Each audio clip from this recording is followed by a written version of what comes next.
आ, जब मैं बालक था, जब मैं बच्चा था, तो बच्चों की तरह मेरी बातें, छोटी छोटी बातों में मैं नाराज हो जाता था। छोटी छोटी बातों पर मैं जाकर इधर की बात उधर करता था। जब मैं बच्चा था, मेरा मन बालकों जैसा था। इधर की बात सुनकर उधर कर दी, उधर की बात सुनकर इधर कर दी। छोटी छोटी बातों में झगड़ा कर लिया दूसरों से। जब मैं बच्चा था, तब समझ भी मेरी बच्चों जैसी। जो भी कोई सिखाता था, समझाता था, मुझे समझ में नहीं आता था। वो क्या बोल रहा है, क्या नहीं बोल रहा है, मुझे कुछ समझ में नहीं आता था। ये सब कब था? जब मैं बच्चा था। परंतु अब सयाना हो गया हूं, अब बड़ा हो गया हूं, अब सच में कद में बड़ा हो गया हूं। इसलिए अब कोशिश करता हूं कि बच्चों की तरह बातें ना करूं, छोटी छोटी इधर की बातें उधर ना करूं, बच्चों की तरह अपना मन ना बनाकर बैठ जाऊं। जो बात मुझे अच्छी लगी उसको सुन लिया, जो बात अच्छी नहीं लगी वो सच में बुराई में फिर दूसरे की बुराई उन बातों को लेकर करनी शुरू कर दी। एक समय था जब बच्चों जैसा सच में मेरी समझ थी, जो समझ में मुझे कुछ नहीं आता था, कुछ भी। आज परमेश्वर का अनुग्रह है कि थोड़ा थोड़ा समझ में आना शुरू हुआ है। क्यों? क्योंकि अब जो है ना, सियाना बन गया हूं।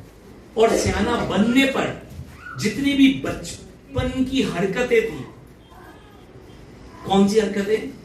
छोटी छोटी बात में नाराज हो जाना, छोटी छोटी बातों पर मुंह फुला लेना, इधर की बात उधर कर देना, उसने ऐसा नहीं किया तो ऐसा, वैसा नहीं किया तो वैसा, छोटी छोटी बातों पर कुड़कुड़ाना, वो अब छोड़ दिया है। क्यों? वो बचपन की बातें थी। हालेलुया।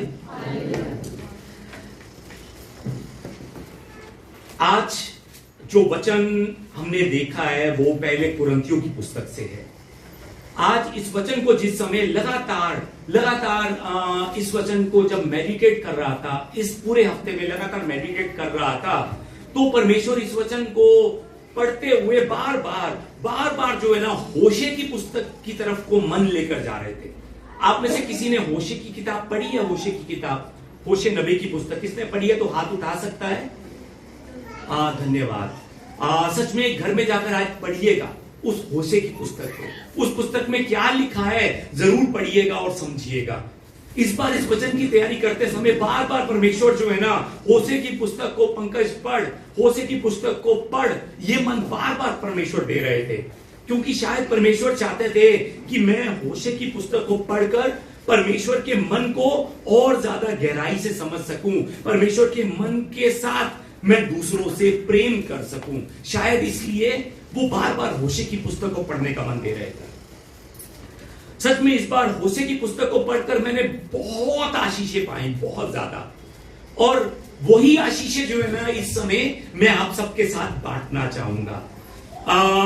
सबसे पहले मैं आपको यह बताना चाहूंगा कि होशे जो था वो नबी था, नबी।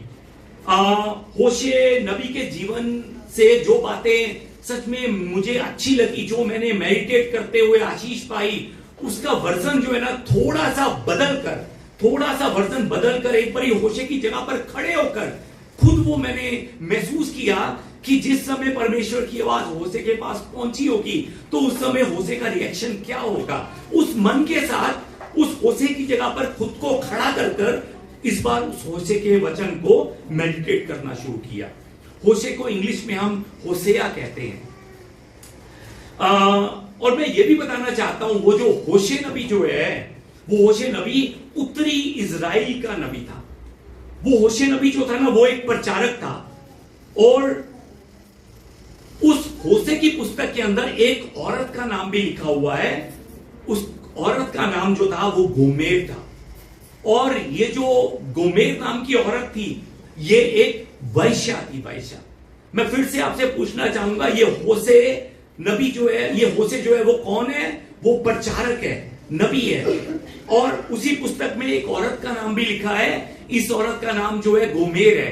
ये गोमेर कौन है? कौन है? एक मिनट। यहां पर कितने लोग हम बैठे हुए हैं?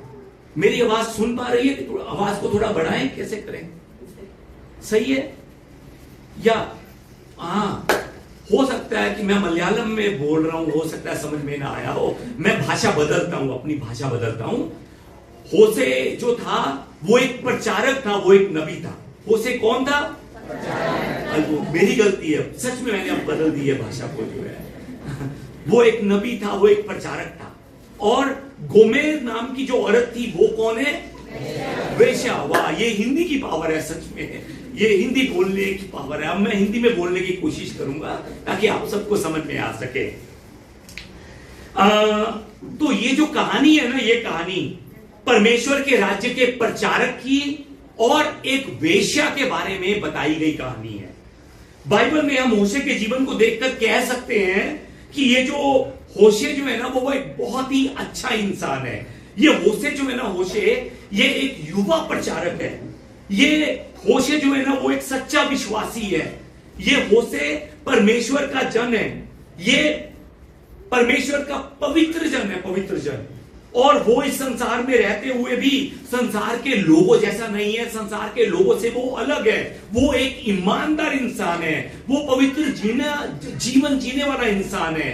वो जो होशे जो है, वो परमेश्वर की आज्ञाओं को और परमेश्वर की इच्छाओं को अपने जीवन में पूरा करने वाला इंसान है।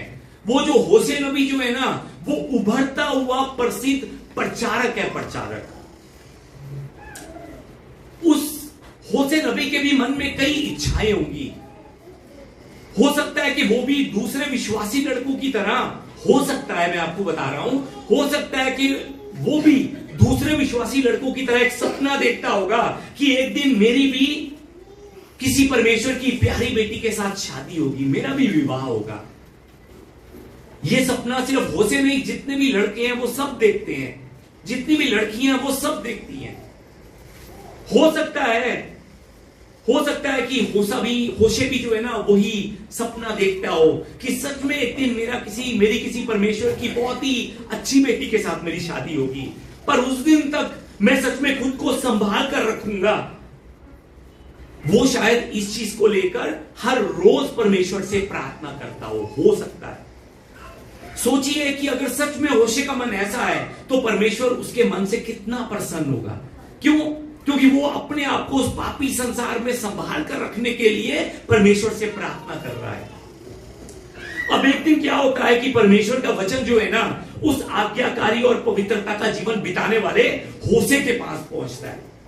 और परमेश्वर जो है ना, वो होशे से कहते हैं कि होशे, मैंने तेरी प्रार्थना को सुन लिया है। वो कहते हैं, मैंने तेरे लिए एक पत्नी ढूंढ ली है, उससे अब तेरी मैं शादी करवाने के लिए जा रहा हूं। अब तेरा समय आ गया है कि तू उस लड़की को जो मैंने तेरे लिए ढूंढी है, उससे तू शादी करे। तू भी अब अपने जीवन में शादीशुदा जीवन बिताने का आनंद कैसा है, उसको तू भी जो है ना वो जान सके। और शायद परमेश्वर की ये बात सुनने के बाद जो है ना, होशे ने परमेश्वर का धन्यवाद किया हो सकता है कि वो बहुत ज्यादा खुश हुआ हो सकता है कि उसे पूरी रात खुशी के मारे नींद ना आई हो सकता है कि वो पूरी रात परमेश्वर का सपनों में धन्यवाद प्रभु, मेरी भी शादी होने के लिए जा रही है, मेरे लिए भी आपने लड़की ढूंढ ली है, आपका धन्यवाद। ऐसी प्रार्थना पूरी रात वो कर रहा हो। शायद उसने परमेश्वर से पूछा हो कि प्रभु परमेश्वर, एक बार ये तो बताइए कि वो जो लड़की आपने मेरे लिए चुनी है, वो लड़की कैसी है? प्रभु, क्या वो गोरी है या वो सांवली है या वो काली है? मुझे थोड़ा बताइए, थोड़ा सा। क्या वो वही लड़की है जो पिछले हफ्ते परमेश्वर आपके भवन में वर्शिप टीम में आराधना खड़ी होकर कर रही थी? कहीं वो लड़की तो नहीं है? कहीं पर ये वो लड़की तो नहीं है जो पिछले हफ्ते भवन में संडे को आराधना में गीत गा रही थी, अपने हाथों को उठा उठाकर, प्यार करूं, मैं इतना प्यार करूं कि मैं भूल जाऊं कि मैं कौन हूं, मैं भूल जाऊं कि मैं कहां हूं? कहीं ये वो लड़की तो नहीं है? परमेश्वर, अगर ये सच में वही लड़की है ना प्रभु, मैं भी आपको अपने दिल की बात बताता हूं, सच में एक पल के लिए तो मैं भी उसे देखकर भूल गया था कि मैं कहां पर हूं, मैं कहां पर खड़ा हूं, मैं भी भूल गया था। अब परमेश्वर ने शायद होशे को कहा होगा कि होशे नहीं, वो लड़की नहीं है। होशे ने कहा होगा अच्छा कोई बात नहीं प्रभु, मैं उसे भूल गया हूं, अभी मैं भूल गया हूं। क्यों? जो आपने चुनी है मैंने उसकी तरफ अपना ध्यान देना है। फिर बताइए कि वो लड़की कौन है, वो लड़की मुझे कहां मिलेगी, उसने क्या पहना होगा। अब शायद ये बात सुनने के बाद परमेश्वर कहते होंगे कि होशे तू वहां उस इलाके में जा जो व्यभिचार का अड्डा है, तू वहां पर जा, वहां पर तुझे वो लड़की मिलेगी और तू उस लड़की से शादी करना। व्यभिचार का अड्डा। यह बात सुनने के बाद हो सकता है कि शायद होशे को जोर का झटका और जोरों से लगा होगा, हो सकता है उसने परमेश्वर को कहा होगा परमेश्वर वो तो बहुत ही खतरनाक अड्डा है, वो तो बहुत खतरनाक इलाका है, मैं तो कभी वहां पर गया भी नहीं हूं। पर दूसरे ही पल होशे ने अपने मन में कहा होगा ओहो ओ परमेश्वर मैं समझ गया परमेश्वर आपका धन्यवाद, मुझे समझ में आ गया है कि वो लड़की जो आपने मेरे लिए चुनी है ना, वो उस अड्डे में उन व्यभिचारी औरतों को प्रभु का प्रचार करने वाली औरत होगी। मैं समझ गया हूं प्रभु आपके प्लान को। प्रभु वो मुझे वहां पर बाइबल हाथ में पकड़े हुए आपके कार्य करते हुए मुझे मिलेगी। मैं समझ गया हूं प्रभु आपके प्लान को। यस प्रभु यस, वो वहां पर अब उन पापी स्त्रियों को पश्चाताप करो, परमेश्वर के पास लौट कर आओ, ये कहती जो है ना वो शायद मुझे दिखाई देगी। प्रभु मैं समझ गया हूं आपके प्लान को। प्रभु आपका धन्यवाद कि इतनी विश्वास से भरी स्त्री आपने मेरे लिए चुनी, आपका धन्यवाद। वो इलाका जो है ना सच में परमेश्वर बहुत ज्यादा बदनाम इलाका है, पर मुझे विश्वास है कि वो स्त्री जो आपने मेरे लिए चुनी है ना, वो उस जगह पर भी बढ़ चढ़कर आपकी सेवा कर रही होगी, आपके राज्य की सेवा कर रही होगी। मुझे इस बात का विश्वास है। शायद जिस समय परमेश्वर का वचन होशे के पास पहुंचा था ना, उस रात को बाइबल में नहीं इतना कुछ लिखा। होशे की जगह पर खड़े होकर मैंने खुद सोचा कि अगर मैं होशे की जगह पर होता तो ये सब सवाल करता, ये सब सवाल। अब शायद हो सकता है कि होशे जो है ना, होशे अब अगले दिन उस व्यभिचार के अड्डे पर जाने से पहले परमेश्वर से फिर से पूछता हो कि प्रभु एक बार मुझे थोड़ा हिंट तो दीजिए, कहीं पर ऐसा ना हो मैं किसी दूसरी को पकड़कर बैठ जाऊं, जो है मुझे हिंट दीजिए कि वो लड़की जो है उसके पिता का नाम क्या होगा, उस लड़की का नाम भी थोड़ा मुझे हिंट दीजिए क्या है, थोड़ा साइन देंगे तभी मैं जान पाऊंगा ना। अब परमेश्वर कहते हैं कि ठीक है होशे, कल तू उस इलाके में जाना और तू जाकर वहां पर लोगों से पूछना कि दिबलेम की बेटी गोमर जो है ना वो कहां मिलेगी। अब शायद ये नाम सुनने के बाद गोमेर, ये नाम सुनने का जब परमेश्वर ने कहा कि दिबलेम की बेटी गोमेर लोगों से पूछना, तो ये गोमेर नाम सुनने के बाद वो और ज्यादा खुश हो गया होगा, और ज्यादा। क्यों? क्योंकि गोमेर नाम का मतलब है पूर्ति, समाप्ति, यानी कि एंड, कंप्लीट। ये गोमेर नाम सुनने के बाद शायद होशे ने सोचा होगा कि वाह मेरी होने वाली पत्नी जो है ना, सच में उसके द्वारा उस इलाके के पाप जो है ना वो समाप्त हो जाएंगे, एंड हो जाएंगे। सच में वो परमेश्वर की नजर में कंप्लीट औरत है, कंप्लीट औरत। उसने ये सोचा होगा। अब वो अगले दिन उस इलाके में जाता है, जाकर एक इंसान लड़के से पूछता है कि इस इलाके में कोई दिबलेम की बेटी गोमर नाम की औरत है। ये लड़का कहता है कि वो तुझे फलाने घर के सामने खड़ी मिलेगी। अब ये मन में सोचता है कि वाह ये मेरी पत्नी कितनी परमेश्वर की सेवा करती है, जो सब लोगों को इसका नाम मालूम है, कितनी परमेश्वर की सेवा करती है ये।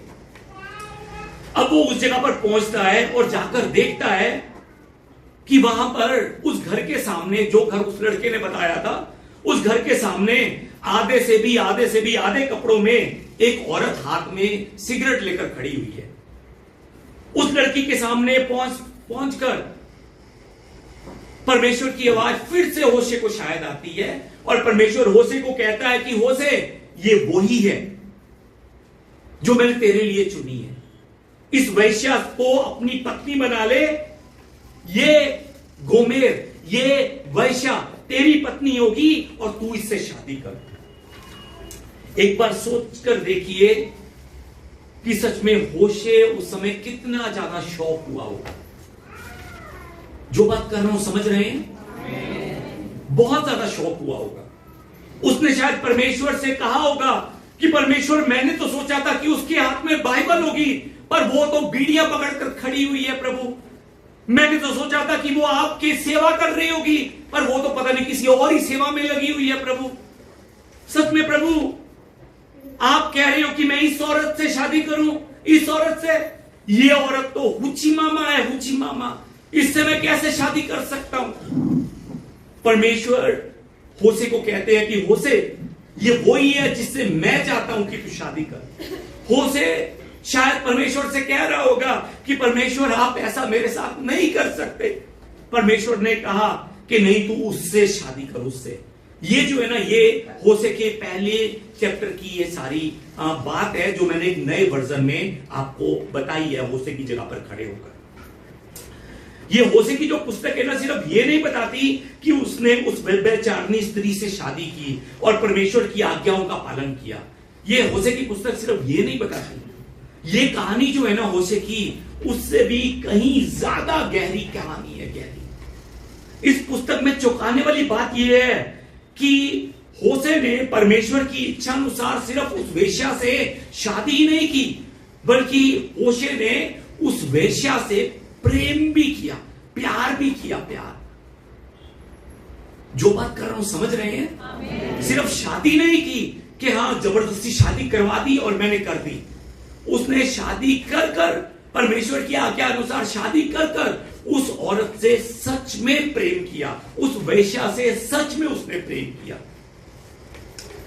ये कहानी जो है ना, परमेश्वर के प्रेम की वो कहानी है जो परमेश्वर का प्रेम अपने लोगों को दर्शाता है।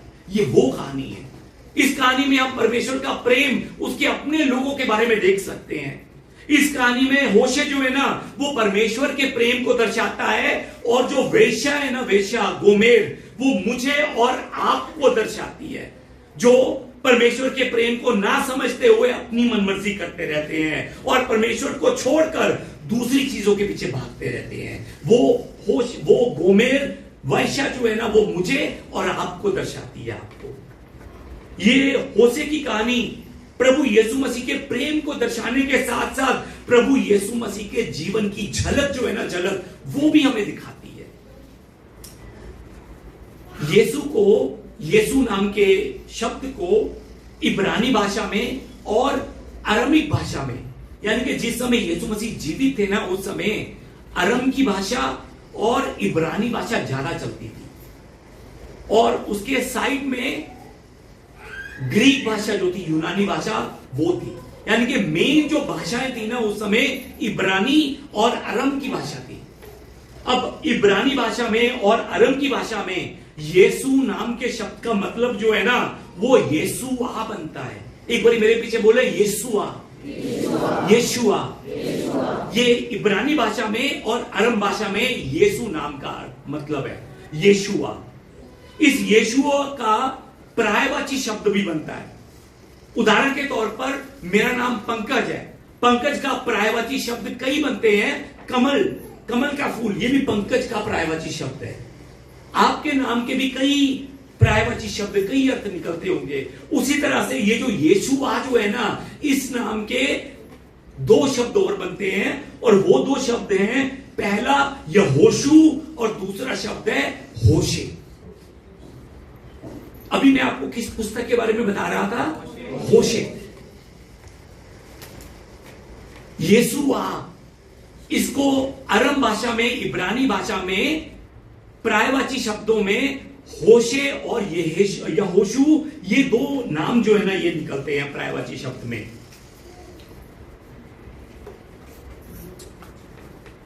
अब ये यहोशू कौन है? यहोशू, हमने बाइबल में कई बार यहोशू के बारे में देखा है।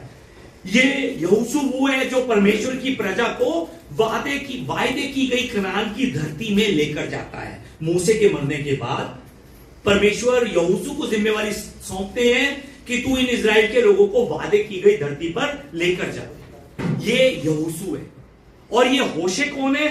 जिसने वैश्या को अपनी पत्नी बनाकर अंत तक उससे प्रेम किया, अंत तक। वो वैश्या जो अपने पति को छोड़कर चली गई थी, वो वैश्या जो अपने पति को छोड़कर दूसरों के साथ भाग गई थी, वो वैश्या जिसने अपने पति को छोड़कर दूसरों के साथ रहना शुरू कर दिया था।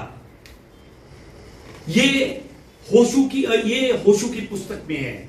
और ये सब जो है ना, सब हमें मालूम होना चाहिए कि जब हम इस होशू की पुस्तक को आगे पढ़ते हैं तब हम ये भी जान सकते हैं, जब जिस समय होशू की पत्नी अपने पति को छोड़कर भाग गई थी तो उस समय होशू ने उसे दाम देकर छुड़वाया था, उसकी कीमत चुकाई थी। तब उस इंसान ने, जिसकी वो गुलामी कर रही थी, जिसके साथ वो भाग गई थी, जिसके घर में वो रह रही थी, तब उसने उसको छोड़ा, उसको रिहा किया। अब यीशु कौन है? यीशु को हम हमारा पति कहते हैं। पति, यीशु हमारा पति है, हम यीशु की पत्नियां हैं। वैश्या जैसा जीवन बिता रहे लोगों को, मतलब परमेश्वर को छोड़कर दूसरों की पूजा करने वाले लोग, शैतान की गुलामी में रह रहे लोग, उन लोगों को मोल चुकाकर प्रेम के द्वारा वापस वादे की धरती पर लेकर आने वाला। वादे की धरती कौन सी? इस बार स्वर्ग। वापस वादे की धरती पर लेकर आने वाला यीशु मसीह, मतलब कि अपने लोगों का उनके पापों से उद्धार कर कर उन्हें नर्क से उठाकर स्वर्ग में लेकर आने वाला। कौन? यीशु। ये यीशु नाम का अर्थ है। इसीलिए यहोशू, होशू और यीशुआ, ये तीनों नाम एक है, इनका नाम का अर्थ एक निकलता है। और पुराने नियम में परमेश्वर इन दो किताबों के द्वारा, यहोशू के द्वारा और होशू के द्वारा, हमें प्रभु यीशु के आने की तैयारी क्या है, उसका काम क्या है, उन चीजों का साइन भी देता है। अब मैं आपको यह बताना चाहता हूं कि परमेश्वर का जो प्रेम है ना, प्रभु यीशु का प्रेम सिर्फ इतना नहीं है कि उसने क्रूस पर चढ़कर अपना प्राण दे दिया हमारे लिए। सिर्फ इतना प्रेम नहीं है। बहुत से लोग सिर्फ प्रभु यीशु के प्रेम को यह समझते हैं कि उन्होंने हमारे लिए 2000 साल पहले क्रूस पर चढ़कर हमारे लिए अपना प्राण दे दिया। सच में मैं आपको बताना चाहता हूं कि दूसरे धर्मों में भी ऐसे बहुत से लोग हैं जिन्होंने अपनी कुर्बानी दी है। मालूम है आपको? बहुत से लोग हैं। अगर वो पूछते हैं ना कि हमारे धर्म में भी इन्होंने कुर्बानियां दी हैं, हमारे धर्म में भी इन्होंने कुर्बानियां दी हैं, यीशु ने कौन सा नया काम कर दिया है, तो हम क्या बोलेंगे उनको? हम सच में अपनी गर्दन झुकाकर आ जाते हैं। हमने भी यीशु को उन जैसा बना दिया है कि जैसे उन लोगों ने अपने धर्म में कुर्बानियां दी हैं, यीशु ने भी अपने धर्म में कुर्बानी दी है। सच में मैं आपको बताना चाहता हूं कि यीशु का बलिदान और उन लोगों का बलिदान बहुत अंतर है, बहुत ज्यादा। ध्यान से सुनिए, अगर कोई पूछता है तो उसको क्या बताना है। यीशु के बलिदान में और उन लोगों के बलिदान में बहुत अंतर है, बहुत। उन बहुत अंतरों में से एक अंतर आपको आज बताने लगा हूं। पहला अंतर यह है कि उन लोगों ने अपने धर्म को बचाने के लिए बलिदान दिया था। क्या बचाने के लिए? धर्म को बचाने के लिए। परंतु यीशु मसीह ने धर्म को बचाने के लिए बलिदान नहीं दिया। यीशु मसीह ने इंसान को बचाने के लिए बलिदान दिया है। याद रखिए इस बात को। उन लोगों का बलिदान उनके धर्म को बचाने वाला प्रेम था, परंतु प्रभु यीशु का क्रूस पर मरना हमारी आत्मा को नाश ना होने देने वाला प्रेम है, नाश होने से बचाने वाला प्रेम है। जो बात कर रहा हूं समझ रहे हैं? उन्होंने धर्म को बचाया। यीशु मसीह कोई धर्म नहीं थे। अगर वो धर्म होते तो वो भी शायद धर्म को बचाते। वो परमेश्वर थे। उन्होंने लोगों को अपने हाथों से रचा था। इसीलिए उन्होंने प्रेम करने के कारण उन लोगों को नाश होने से बचाया। उनका बलिदान इंसान को नाश होने से बचाता है। याद रखिए, उन्होंने धर्म को नहीं बचाया, इंसान को नाश होने से बचाया। यूहन्ना की पुस्तक 3:16 में भी लिखा हुआ है, परमेश्वर के वचन में लिखा है कि परमेश्वर ने जगत से ऐसा प्रेम रखा कि उसने अपना इकलौता पुत्र दे दिया, ताकि जो कोई उस पर विश्वास करे वह नाश ना हो, परंतु अनंत जीवन पाए। अनंत जीवन। जो ये होशे की कहानी है ना, ये वो कहानी है जो हमें परमेश्वर के प्रेम के बारे में बताती है कि परमेश्वर ने इस जगत में रह रहे लोगों से ऐसा प्रेम किया कि उसने वैश्या रूपी हम लोगों को अपनाने के लिए स्वर्ग के वैभव को छोड़कर वो खुद इस संसार में उतर कर आ गया, उतर कर। चाहे हम उसके लिए वफादार नहीं थे, पर उसने हमें बताया कि तुम्हारी गलतियों के बावजूद भी मैं तुमसे प्रेम करता हूं, तुम्हारी गलतियों के बावजूद भी मैं तुम्हें गले लगाता हूं। होशे की पुस्तक भी यही बताती है। होशे की पुस्तक जब हम 11 नंबर अध्याय में देखते हैं ना, उसमें होशे कहता है इजराइल के लोगों को, उन वैश्या के काम करने वाले इजराइल के लोगों को, वैश्या के साथ जीवन बिताने वाले उन इजराइल के लोगों को कहता है कि मैं तुझे क्यों छोड़ दूं। होशे परमेश्वर का रूप लेकर कहता है, परमेश्वर के मन से कहता है, चाहे तूने मेरे सामने गलतियां की है, पर मैं तुम्हें क्यों छोड़ दूं। यही बात जो है ना, परमेश्वर आज हमसे भी करते हैं।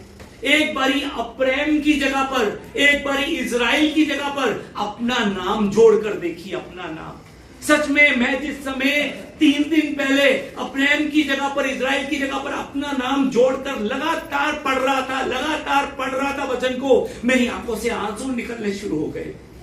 मैं बहुत बड़ा पापी हूं, बहुत बड़ा, पर मुझ जैसे पापी को परमेश्वर कहते हैं कि पंकज मैं तुझे क्यों छोड़ दूं, हे पंकज मैं क्यों तुझे शत्रुओं के वश में कर दूं।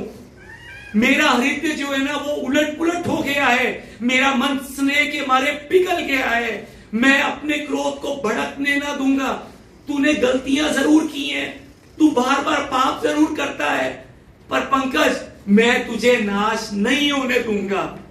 मैं मनुष्य नहीं हूं, मैं तेरे बीच में रहने वाला पवित्र हूं, मैं तुझ पर अपना क्रोध ना भड़काऊंगा।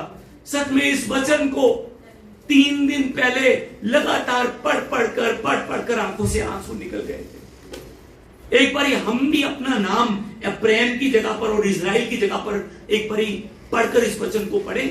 आइए हम एक मन से एक आवाज में पढ़े। अपना नाम लेना है हमने। पंकज मैं तुझे क्यों छोड़ दूं, हे पंकज मैं तुझे शत्रुओं के वश में क्यों कर दूं, मैं क्यों तुझे आत्मा की नाई छोड़ दूं और सभी इनके समान कर दूं। मेरा हृदय तो उलट पुलट हो गया, मेरा मन स्नेह के मारे पिघल गया।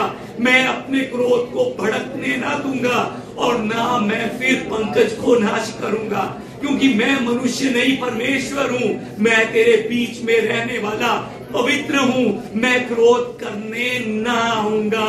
आमेन।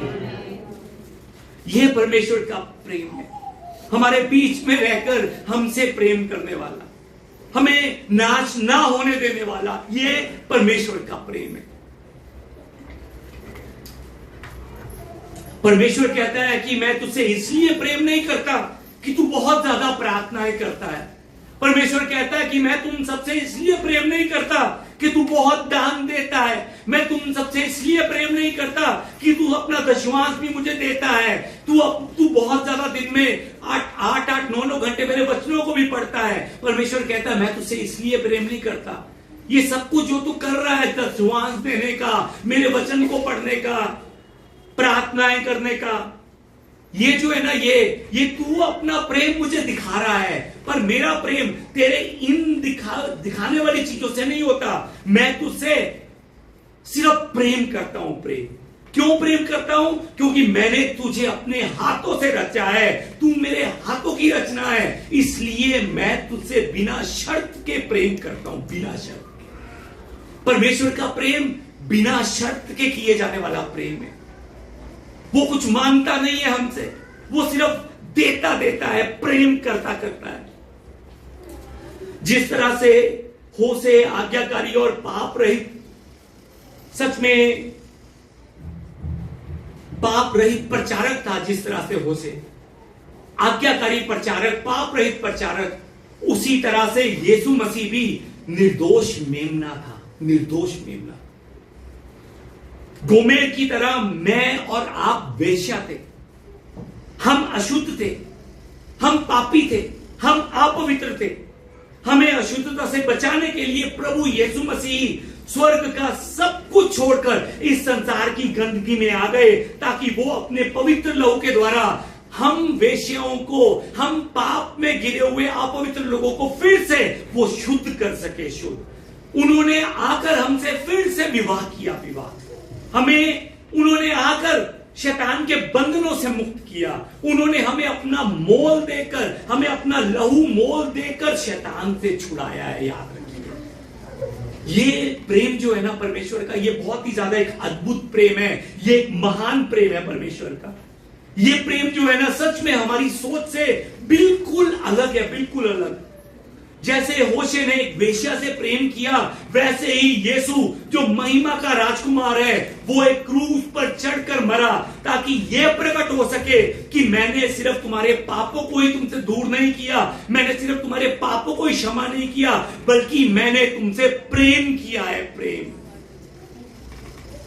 हमारे लिए चमत्कार यह नहीं है कि यीशु मसीह क्रूस पर चढ़े और वो तीसरे दिन जी उठे। हमारे लिए चमत्कार वो नहीं है। हमारे लिए चमत्कार ये है कि जैसा मैं था उसने वैसे ही मुझे आकर गले लगाया। सच में उसने बिना शर्त मुझसे प्रेम किया। मुझसे पाप की बदबू आती थी, बदबू, बहुत ज्यादा बदबू आती थी पाप की। मैं पाप में डूबा हुआ था, पाप के कीचड़ से लिबड़ा हुआ था मैं, पर उसने मेरे से कौन सी बदबू आ रही है उस चीज की परवाह नहीं की। उसने पहले मुझे आकर साफ नहीं किया, उसने पहले मुझे आकर गले लगाया। और जिस समय उसने गले लगाया, गले लगाने के बाद उसने मेरा इंतजार किया कि अब से मैं साफ होना शुरू होऊंगा। गले लगाने का मतलब यह नहीं है कि अब मैं साफ हो चुका हूं, यह नहीं है। वो आज भी मुझे गले लगाकर बैठा है। मैं आज भी उसी पाप के दलदल से लिपड़ा हुआ हूं, कीचड़ में गिरा हुआ हूं। उसने मुझे गले लगाया है और गले लगाकर वो इंतजार कर रहा है मेरा आज भी साफ होने का। ये उसका प्रेम है। ये सच में यीशु मसीह ने सिर्फ मुझे ही नहीं, आज भी बहुत से लोगों से बदबू आती है, वही बदबू जो मेरे अंदर से आती है पाप की, उन सबको भी यीशु मसीह ने गले लगाया है ताकि उसकी प्रेम की खुशबू से हमारे पाप की बदबू जो है ना वो दबनी शुरू हो जाए, दबनी। हालेलुया। जो बात कर रहा हूं समझ रहे हैं? अब यीशु मसीह को अपनाने के बाद जब हम न्याय के सिंहासन पर एक दिन खड़े होंगे ना, मैं आपको बताना चाहता हूं, तब हमारा पुराना रिकॉर्ड जो है ना, रिकॉर्ड वो नहीं चलेगा। हमारा पुराना रिकॉर्ड मिट जाएगा। जैसे किसी सीसीटीवी के अंदर कल की जितनी भी चीजें थी ना, कोई अगर यूसिम निकालकर तोड़ दे तो वो सब की सब मिट जाती है। उसी तरह से हमारा सब पुराना रिकॉर्ड जो है ना वो मिट जाएगा। हमारा सारा पुराना रिकॉर्ड खत्म हो जाएगा और सिर्फ वो रिकॉर्ड बचा रहेगा जिस समय हमने प्रभु यीशु को प्रभु कहकर अंगीकार किया था। हमारा सिर्फ वो रिकॉर्ड बचा रहेगा जिस समय हमने पिता, पुत्र और पवित्र आत्मा के नाम से बपतिस्मा लिया था। इसके अलावा हमारे सब पुराने रिकॉर्ड जो हैं प्रभु यीशु मसीह ने अपने पवित्र लहू के द्वारा मिटा दिए हैं, खत्म कर दिए हैं। हालेलुया। अब परमेश्वर की नजर में हम पाप की संतान नहीं, हम परमेश्वर की संतान फिर से बन चुके हैं। हम उसकी पत्नी है परमेश्वर की नजर में। और एक पति अपने पत्नी को प्यार करना जानता है, किस तरह से उसे गले लगाना है वो जानता है। यह परमेश्वर का प्रेम है हमारे लिए। और यह परमेश्वर का प्रेम हमारे अंदर से पाप की इच्छाओं को मिटाता हुआ हमें परमेश्वर की इच्छाओं पर चलने का मन देता है। यह परमेश्वर का प्रेम। और जब हम इस मन से उस प्रेम को याद करते हुए चलते हैं, तब हम परमेश्वर के प्रेम से दूसरों से भी प्रेम कर सकते हैं। अगर हमें वो प्रेम याद नहीं है तो हम यहां पर भी प्रेम उसके मन से नहीं कर पाएंगे। उसके मन से प्रेम करने के लिए सच में हमें उसके प्रेम को समझना है, जानना है, तब हम उसके मन से दूसरों को प्रेम कर पाएंगे। सच में जिस समय हम उसके मन से दूसरों को प्रेम करते चलते हैं ना, मैंने पिछले हफ्ते भी बताया था आपको, उस समय हम सच में उस दूसरे की गलतियों को ढकना शुरू कर देते हैं। उस दूसरे की गलतियों पर हम पर्दा डालना शुरू कर देते हैं। उन दूसरों की गलतियों को हम क्षमा करना शुरू कर देते हैं। हम उस दूसरे की बातों को सहना शुरू कर देते हैं। और हम सहते हुए, याद रखिए, परमेश्वर के प्रेम से हम दूसरों की गलतियों को सहते हुए, हम बर्दाश्त करते हुए आशा भी रखते हैं, धीरज भी रखते हुए आगे बढ़ते हैं कि एक न एक दिन आएगा जिस समय ये मेरे प्रेम को समझकर मुझे अपनाएगा। आज पौलुस वचन में यही बात लिखता है कि सच में परमेश्वर से प्रेम करने वाला हर एक इंसान, परमेश्वर के प्रेम को समझने वाला हर एक इंसान क्या करता है? सब बातें सह लेता है। परमेश्वर के प्रेम को समझने वाला इंसान क्या करता है? सब बातें सह लेता है। अगर बात नहीं सह हो रही है तो अभी भी हम परमेश्वर के प्रेम को समझ नहीं पाए हैं। अगर समझ गए होते तो सब सहन कर लेते। अगर समझ गए होते तो हम उस पर नहीं, परमेश्वर पर आशा रखते। अगर समझ गए होते तो हम धीरज रखते कि एक ना एक दिन आएगा जिस समय ये भी मेरे प्रेम को समझ पाएगा। प्रेम सहन करना है, सहन करना। सब बातें सह लेता है, सब बातों की आशा रखता है, सब बातों में धीरज रखता है। सच में एक बार ईमानदारी से परमेश्वर को अपने सामने खड़े होकर अपने मन में उत्तर दीजिएगा, क्या सच में दूसरे गलतियां जब करते हैं, क्या सच में आप अंत तक सहन करते हैं? कहीं पर ऐसा तो नहीं कि 15 मिनट बाद आपका अंत टूट जाता है, 1 घंटे बाद टूट जाता है, 1 दिन बाद टूट जाता है, 1 हफ्ते बाद टूट जाता है, 1 महीने बाद टूट जाता है। सच में अगर हमने परमेश्वर के प्रेम को समझ लिया है ना, तो हम सच में अंत तक सहन करते हैं। कब तक? जब तक हम परमेश्वर के सामने नहीं खड़े होते, तब तक। यूहन्ना अध्याय 13 को जब हम देखते हैं तो उस 13 अध्याय में यीशु मसीह अपने चेलों को कहते हैं कि जैसे मैंने तुमसे प्रेम रखा है वैसे ही तुम भी एक दूसरे से प्रेम रखो। एक बारी मेरे पीछे बोले, जैसा मैंने तुमसे प्रेम रखा है, जैसा मैंने तुमसे प्रेम रखा है वैसे ही तुम भी एक दूसरे से प्रेम रखो। वैसे ही तुम भी एक दूसरे से प्रेम रखो। यीशु मसीह का प्रेम कैसा था? सब बातें सह लेने वाला प्रेम, आशा रखने वाला प्रेम, धीरज रखने वाला प्रेम। जिस समय यीशु मसीह ने अपने चेलों को यह बात कही थी ना, उस समय यीशु मसीह को मालूम था कि ये इन 12 चेलों में से एक जो है ना मुझे आकर धोखा देगा, इन 12 में से एक मुझे आकर पकड़ाएगा। यीशु मसीह को मालूम था। मालूम होने के बाद यीशु मसीह ने कहा कि जैसे मैं तुमसे प्रेम करता हूं वैसे ही तुम भी एक दूसरे से प्रेम करो। यीशु को मालूम था कि ये मुझे धोखा देगा। यीशु को मालूम था कि जब मुझे क्रूस पर पकड़वाने के लिए जब सैनिक मुझे लेने के लिए आएंगे ना, उस समय ये 12 के 12 जो है ना, ये बाकी 11 के 11 मुझे छोड़कर भाग जाएंगे। यीशु मसीह को मालूम था। यीशु मसीह को मालूम था कि ये पतरस जो पिछले 3.5 साल से हर रोज कहता है कि प्रभु आप जीवित परमेश्वर के पुत्र हैं, प्रभु आप ही प्रभु हैं, ये मेरा इनकार एक बार नहीं 3 बार ये मेरा इनकार करेगा। यीशु मसीह को उस समय ये बात मालूम थी। यीशु मसीह को मालूम था कि ये यूहन्ना ये अपने कपड़ों को छोड़कर नंगा अपनी जान बचाने के लिए भागेगा, मुझे अकेला छोड़ देगा। यीशु मसीह को मालूम था। ये सब जानने के बाद भी यीशु मसीह ने उनसे प्रेम किया। ये सब जानने के बाद भी यीशु मसीह ने उनके पैरों को धोया और उनसे कहा कि जैसे मैंने तुमसे प्रेम रखा है वैसे ही तुम भी एक दूसरे से प्रेम रखो। हालेलुया। नफरत जो है ना, नफरत आपस में दूरियां बना देती है। नफरत जो है ना वो हमें मिलने का मन नहीं देती है। नफरत जो है ना वो हमारे मन को अशांत कर रखती है, हमें उदासी में लेकर जाती है। परंतु दूसरी तरफ प्रेम जो है ना वो इंसान को एक दूसरे के करीब लेकर आता है।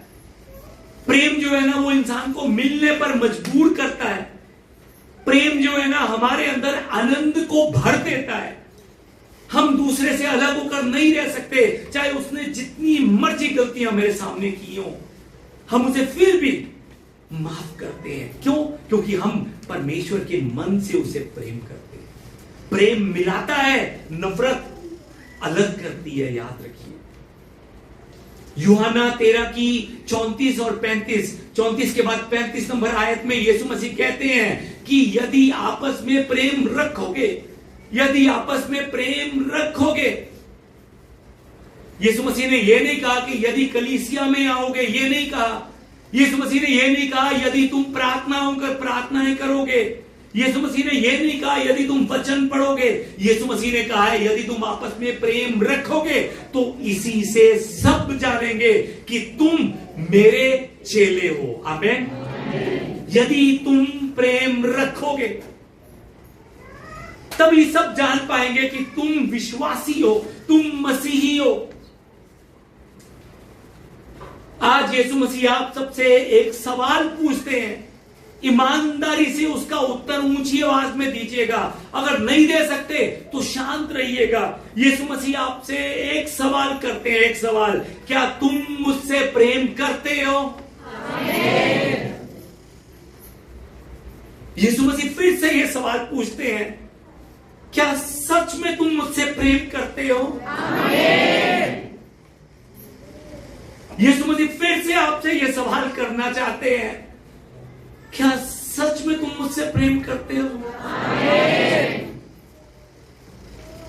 अगर प्रेम करते हो तो यूहन्ना 14 की 15 में यीशु मसीह कहते हैं, यदि तुम मुझसे प्रेम रखते हो तो मेरी आज्ञाओं को तुम मानोगे। तुम मेरी आज्ञाओं को मानोगे। परमेश्वर की आज्ञा क्या है? जैसा मैंने तुमसे प्रेम किया, जैसे मैंने तुमसे प्रेम रखा, वैसे ही तुम भी दूसरों से प्रेम रखो। हालेलुया। यदि हम सच में परमेश्वर से प्रेम करते हैं ना, तो हम सच में उन लोगों को जिन्होंने मेरे मन को तोड़ा है, जो सच में मेरे नजर में एक वैश्या जैसा जीवन बिता रहे हैं परमेश्वर को छोड़कर, उनको हम प्रेम करेंगे। प्रेम। होशे ने परमेश्वर से प्रेम किया, इसीलिए उसने गोमेर को क्षमा कर कर उससे प्रेम किया। वो सीधा गोमेर से प्रेम नहीं कर पाया। उसे गोमेर से प्रेम करने के लिए पहले परमेश्वर से सच्चा प्रेम करना पड़ा, तब वो गोमेर को प्रेम कर पाया। दाऊद ने परमेश्वर से प्रेम किया, इसीलिए उसने साउल को, जो उसकी जान का दुश्मन बना हुआ था, उसे माफ कर दिया। उसने परमेश्वर से प्रेम किया, तभी जिस समय साउल मरा, उसके मरने के बाद दाऊद ने शोक किया। शोक। अगर वो परमेश्वर से प्रेम नहीं करता ना, तो वो साउल को कभी भी क्षमा नहीं कर सकता था। साउल के मरने पर वो खुश होता, वो कभी शोक नहीं मनाता। योसेफ ने भी परमेश्वर से प्रेम किया, इसीलिए उसने अपने भाइयों को, उन भाइयों को जिन्होंने उसे मारने की कोशिश की थी, उन भाइयों को उसने क्षमा कर कर उनसे प्रेम किया। प्रेरितों की पुस्तक अध्याय 7 में जिस समय लोग सितनुफुस को पत्थर से मार रहे थे, उस समय सितनुफुस ने प्रार्थना की कि हे परमेश्वर, इन लोगों को क्षमा कर। वो क्षमा की प्रार्थना क्यों कर पाया? क्योंकि वो सच में परमेश्वर से प्रेम करता था। इसलिए अगर हम परमेश्वर से प्रेम करते हैं तो हम जानते हैं कि हमें भी दूसरों से प्रेम करना है। अगर हम परमेश्वर से प्रेम करते हैं तो हम ये जानते हैं कि हमें भी अपने दुश्मनों को भी गले लगाना है। जो लोग हमारे सामने गलती करते हैं, उन गलती करने वाले लोगों को हमें गले लगाकर उन्हें क्षमा करना है। क्षमा, ये परमेश्वर का प्रेम हमें बताता है। ये जो सच में परमेश्वर से प्रेम करता है ना, वो इंसान इस बात को जानता है।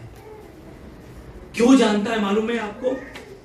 क्योंकि वो मनुष्य परमेश्वर के प्रेम को पहचान कर जान जाता है कि परमेश्वर प्रेम है, और प्रेम रखना व्यवस्था को पूरा करना है। पूरा याद रखिए, प्रार्थना हमें परफेक्ट नहीं बनाती, प्रेम हमें परफेक्ट बनाता है।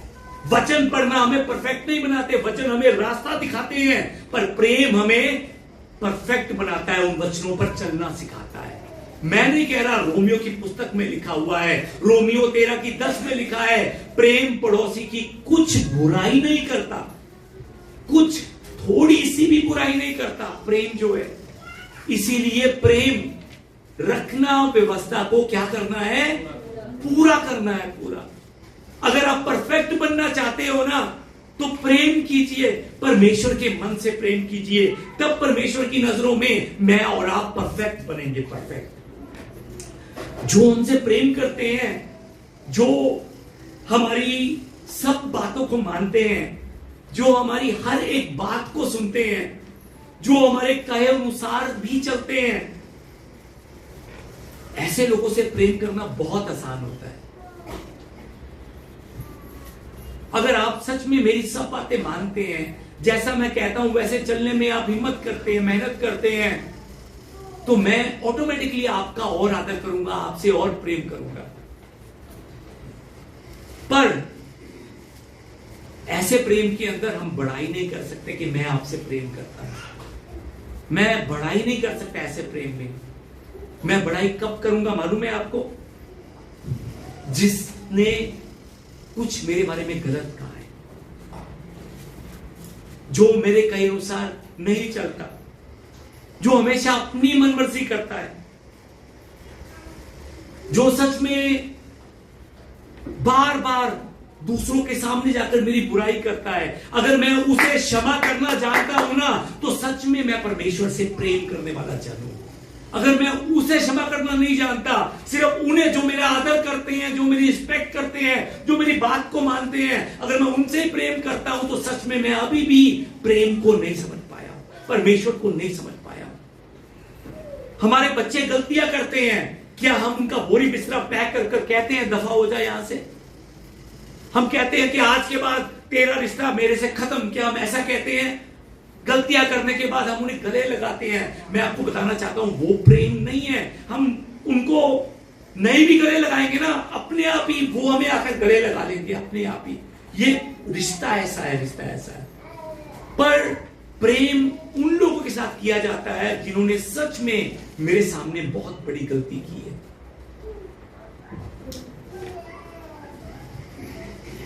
क्षमा और प्रेम उन्हें किया जाता है जिन्होंने कुछ गलती की होती है। क्षमा और प्रेम उन्हें किया जाता है जो कहे अनुसार नहीं चलते। क्षमा और प्रेम उन्हें किया जाता है जो अपनी हमेशा मनमर्जी करते हैं। उन्हें परमेश्वर के मन से क्षमा और प्रेम करने की जरूरत है। क्या किसी ने आपका मन दुखाया है? क्या किसी ने आपके मन में चोट पहुंचाई है? क्या किसी ने आपकी बात नहीं मानी है? क्या किसी ने दूसरे के साथ मिलकर आपकी बुराई की है? क्या किसी ने आपकी लोगों के सामने बेइज्जती की है? अगर हां, तो उनसे प्रेम कीजिए, तब परमेश्वर हमारी महिमा करेगा, हमारी महिमा करवाएगा हमारी। आज उस इंसान को जिसने हमारे सामने गलती की है, सच में उस इंसान को आज परमेश्वर के उस महान प्रेम को पहचानते हुए उस इंसान को आज क्षमा कीजिए। क्षमा उस मन के साथ क्षमा कीजिए जिस मन के साथ परमेश्वर ने मुझे और आपको क्षमा किया है। याद रखिए, वो परमेश्वर का प्रेम सब बातें सह लेता है, सब बातें सह लेता है, सब बातें सह लेता है। हालेलुया। आइए एक बार मेरे पीछे बोले, परमेश्वर का प्रेम सब बातें सह लेता है। परमेश्वर से प्रेम करने वाला इंसान भी सब बातें सह लेता है, सब बातें सह लेता है, सब बातें सह लेता है। हालेलुया। सच में परमेश्वर के प्रेम से सब बातें सहते हुए लोगों को क्षमा करने वाले बने, ताकि परमेश्वर भी हमारे उस मन को देखकर हमें ऊंचा उठा सके। सच में उस परमेश्वर से और प्रेम कीजिए, उस परमेश्वर का और धन्यवाद कीजिए और उसकी जय जयकार कीजिए जिसने हम जैसे पापियों को गले लगाया। मैं फिर से बताना चाहता हूं, आज भी आप में से बहुत से लोग परमेश्वर के सामने पाप करेंगे। मैं बताना चाहता हूं, इस पूरे हफ्ते में आप अनगिनत बार परमेश्वर का मन दुखाएंगे। आप परमेश्वर के सामने अनगिनत गलत काम करेंगे। परमेश्वर के सामने जाकर सच में बार बार आप परमेश्वर के मन को चोट पहुंचाएंगे। पर वो उस परमेश्वर का प्रेम आपके लिए, मेरे लिए ये है कि वो सहन करता है, वो सच में सहन करता है। वो हम पर आशा रखता है कि एक दिन बदलेगा, एक दिन बदलेगी, एक दिन ऐसा आएगा जिस समय सच में इसका सब कुछ बदल जाएगा। वो उस मन से सहन करता हुआ आशा रखता है।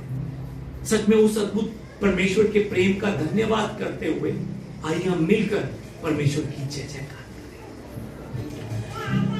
जय जयकार, जय जयकार, तूने मेरे लिए क्या कुछ ना किया। जय जयकार, जय जयकार।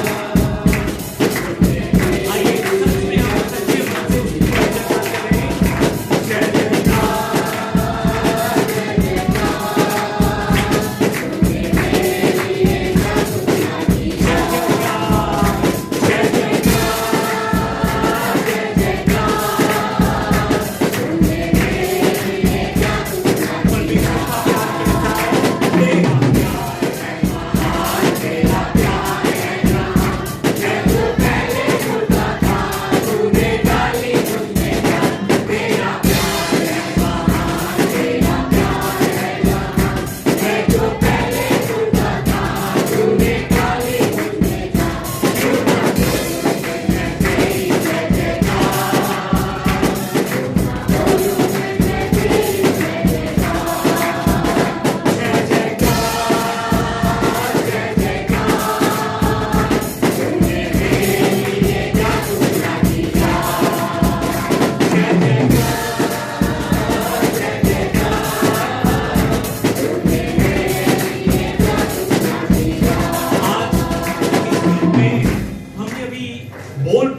तेरा प्यार है महान, तेरा प्यार है जहां मैं जो पहले मुर्दा था तूने डाली मुझ में जान। यहां पर मुर्दे का मतलब क्या है मालूम है आपको?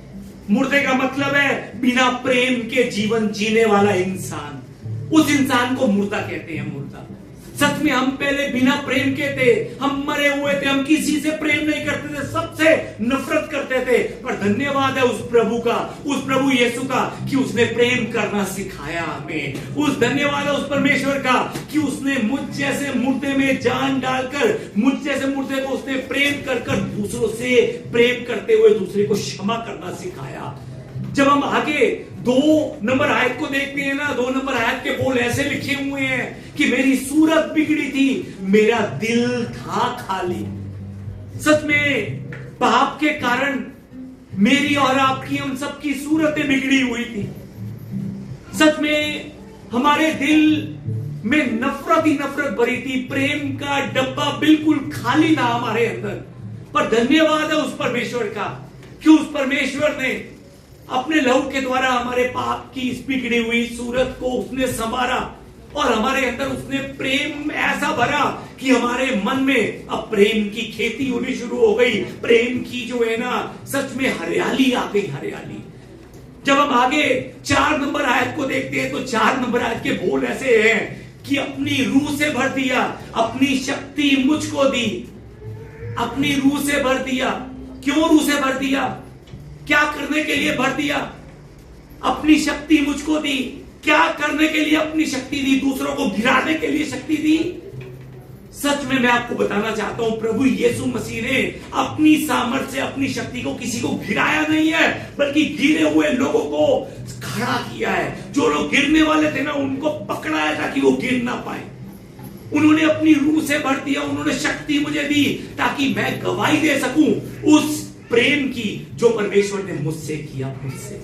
इसलिए परमेश्वर ने हमें रूह से भरा है, इसलिए शक्ति दी ताकि मैं भी दूसरों को सहन कर सकूं। उस प्रभु की सहन शक्ति के द्वारा मैं सहन कर सकूं। आइए हम एक बार फिर से हमारी बिगड़ी हुई सूरत को संवारने वाले उस परमेश्वर का, हमारे नफरत भरे मन में प्रेम भरने वाले उस परमेश्वर का धन्यवाद करते हुए फिर से गीत गाएं। तेरी मेरी सूरत बिगड़ी थी, मेरा ये दिल था खाली। मेरी सूरत बिगड़ी थी, मेरा ये दिल था खाली, तूने सींचा लहू से ना किया है हरियाली।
मेरी मुझको क्षमा भी कर दिया। आमीन। आइए इस समय हम मिलकर प्रार्थना करें, एक बार सच में प्रार्थना करें। अगर उसने हमें क्षमा किया है, उसने अगर हमें प्रेम किया है, तो हम उसके प्रेम से किसको क्षमा नहीं कर सकते, ये बताइए। सच में आइए इस समय हम क्षमा करते हुए चले। बेटी को भी क्षमा कर दीजिए, कोई बात नहीं है, खेलने दीजिए उसको, जो करती है करने दीजिए। ये सच में उसका घर है, उसका घर। सच में आइए हम मिलकर अपनी मन से आज नफरत को हम मिटाएं, अपने मन से सच में हम बुराई को मिटाएं। और सच में जिन लोगों ने हमारे मन में चोट पहुंचाई है, जिन्होंने सच में हमें दर्द दिया है, उन लोगों से हम परमेश्वर के लिए प्रार्थना करें कि प्रभु हमें आशीर्वाद दे कि आज उन्हें मैं सच में क्षमा कर सकूं, सच में उन्हें मैं माफ कर सकूं, तेरे प्रेम से उन्हें क्षमा कर सकूं। आइए मिलकर हम प्रार्थना करें। पिता परमेश्वर, प्रभु जी धन्यवाद। प्रभु जी आज वचन में आपने बताया कि प्रेम सब कुछ सह लेता है, सब कुछ सह लेता है, सब कुछ सह लेता है। पिता परमेश्वर, आपने अपने चेलों की हर एक बुराई को सह लिया। आपको मालूम था कि प्रभु आपके चेले आपको धोखा देंगे। आपको सब मालूम होने के बाद भी प्रभु आपने उनसे प्रेम किया। आपको मालूम था कि ये सब चेले जिनसे आप प्रेम करते हैं ये आपको छोड़कर भाग जाएंगे, आपको सब मालूम था प्रभु, पर फिर भी प्रभु आपने उनसे प्रेम किया। प्रभु आपको मालूम था ये सब आपको धोखा देंगे, ये सब पीछे आपकी बुराई करेंगे, ये सब आपके मन को चोट पहुंचाएंगे, पर फिर भी आपने उनसे प्रेम किया, उन्हें क्षमा किया। पिता परमेश्वर, आपने उनसे इसलिए प्रेम किया क्योंकि आपने उनको अपने हाथों से रचा, और आपने हमें दूसरों से प्रेम करने के लिए इसलिए कहा क्योंकि जिस तरह से आपने हमें अपने हाथों से रचा है, दूसरे को भी अपने हाथों से रचा है प्रभु आप। और परमेश्वर, आप चाहते हैं कि आपकी रचना एक दूसरे से प्रेम करे, एक दूसरे का ध्यान रखे, एक दूसरे का साथ दे। पिता परमेश्वर, मुझे भी सहने का मन दीजिए प्रभु, ताकि मैं भी सह सकूं। प्रभु, मुझे लगता है कि मुझमें सहन शक्ति बहुत है, पर प्रभु आप जानते हैं मेरी सहन शक्ति को। मेरी सहन शक्ति मेरे अंदर अशांति बना देती है प्रभु, और वो सहन शक्ति जो मेरे अंदर अशांति बना रही है, वो सहन शक्ति आपके द्वारा आई गई सहन शक्ति नहीं है। पिता परमेश्वर, मुझे अपने द्वारा दी गई उस शक्ति को दीजिए जिससे मैं सच में दूसरों को क्षमा कर सकूं, दूसरों को अनगिनत प्रेम रख सकूं दूसरों के साथ। पिता परमेश्वर, पिछले हफ्ते भी आपने बताया था, एक दिन में एक बार 490 बार क्षमा कर। एक दिन में एक बार एक ही इंसान को 490 बार क्षमा करते हुए उसकी गलतियों पर पर्दा डाल, और आपने सिर्फ पर्दा डालने के लिए नहीं कहा था, उससे प्रेम करने के लिए भी कहा। अपने मन में बुराई रखते हुए 490 बार उसकी गलतियों को ढक, आपने ये नहीं कहा था प्रभु। पिता परमेश्वर, आशीर्वाद दीजिए कि सच में जब पहले बालक था, जब बच्चा था, तो बच्चे जैसी हरकतें करता था, बच्चे जैसी सोच रखता था, बच्चे जैसी बातें करता था, बच्चे जैसी समझ रखता था, बच्चों जैसा मेरा मन था।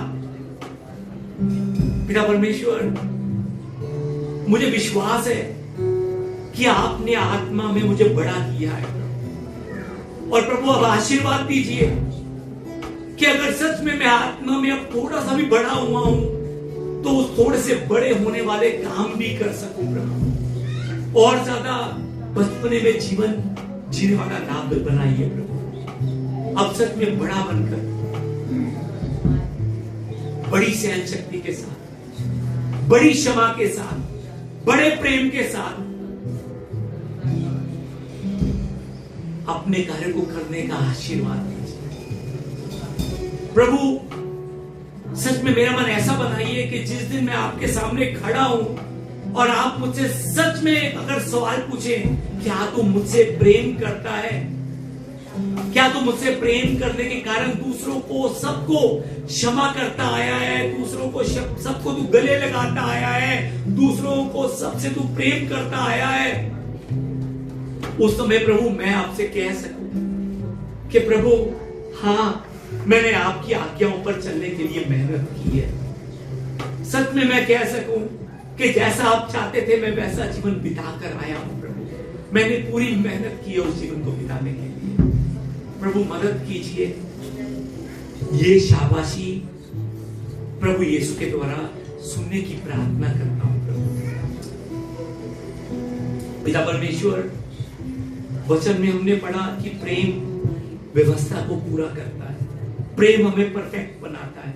सच में प्रभु परफेक्ट बनना चाहते हैं, मदद कीजिए कि और प्रेम कर सके, और प्रेम कर सके, और क्षमा कर सके, और क्षमा कर सके। प्रभु हम सच में लोगों को ढूंढ सके क्षमा करने के लिए, हम लोगों को ढूंढ सके माफ करने के लिए, उन छोटी छोटी गलतियों को जिनको याद कर कर सच में उनसे बात करने का भी मन नहीं करता। मदद कीजिए उन छोटी छोटी गलतियों को ढूंढ कर आज हम क्षमा कर सके, ताकि प्रभु जी आप आज हमारे मन को देखकर कह सके कि सच में अब ये बड़ा हो गया। ये सब प्रार्थना मैं हमारे जीवित प्रभु यीशु मसीह के नाम से करता हूं, आमीन। यीशु पर विश्वास करने के बाद हमारा क्या बदल जाता है? स्टाइल बदल जाता है, जीवन बदल जाता है, हमारी राहें बदल जाती हैं, हमारा सोच बदल जाता है। हालेलुया। आइए इस समय हमारे प्रभु यीशु मसीह के द्वारा सिखाई गई प्रार्थना कर हम आज की सभा को समाप्त करें। आइए मिलकर प्रार्थना करें। हे हमारे पिता, आप जो स्वर्ग में हैं, आपका नाम पवित्र माना जाए, आपका राज्य आए, आपकी इच्छा जैसे स्वर्ग में पूरी होती है वैसे पृथ्वी पर भी हो। हमारे दिन भर की रोटी आज हमें दीजिए, और जिस प्रकार हमने अपने अपराधियों को क्षमा किया है वैसे ही आप भी हमारे अपराधों को क्षमा कीजिए। आप हमें परीक्षा में मत डालिए, परंतु बुराई से हमें बचा लीजिए, क्योंकि राज्य और पराक्रम और महिमा सदा आपके ही हैं। आमीन। हमारे परमेश्वर का प्रेम, प्रभु यीशु मसीह का अनुग्रह और पवित्र आत्मा की सहभागिता आज भी परमेश्वर के भवन में आकर अपनी नफरत को मिटाकर प्रेम से भर जाने वाले परमेश्वर के हर एक प्यारों के मन में, प्यारों के जीवन में अब से लेकर सदा तक बना रहे। आमीन।